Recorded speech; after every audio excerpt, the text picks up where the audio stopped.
Ito ay rated SPG.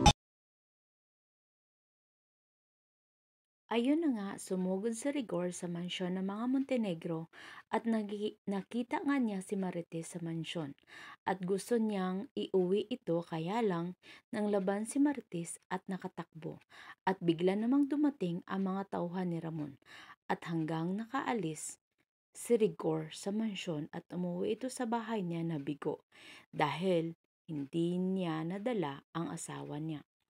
At ito namang grupo nila Tanggol, nagtagumpay sila na makuha ang pera at mga druga galing sa papa ni Tanggol at sa business partner ng mga Montenegro na si Mr. Juan.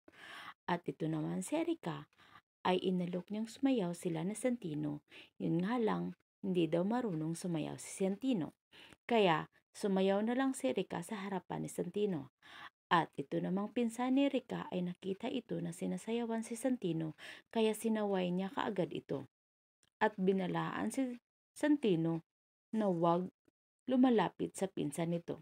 Sa kabilang banda, si Miguelito nagpasyal kina Fatima para kunwaring hihingi ng dispensa dahil sa nangyari sa kanilang dalawa.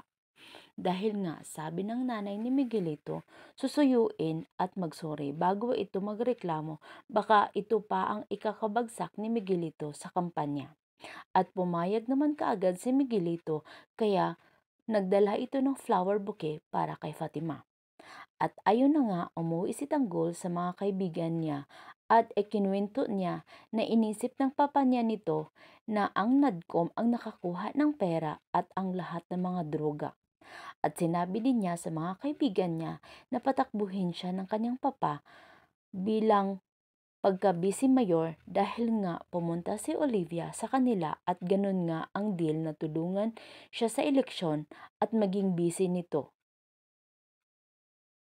si Tanggol. Kaya nag-advise ng mga kaibigan nito kay Tanggol ay kung ano ang kanyang pasya ng puso na kung ano ang nakakatulong sa kapwa, lalong-lalo na ang mga taga-Quiapo. At nagpasya na nga ito si Tanggol na tanggapin niya ang offer ni Olivia Montenegro na tatakbo siya sa pagka-vice mayor. Napakapanabik ang susunod na eksena. Abangan po. Maraming salamat.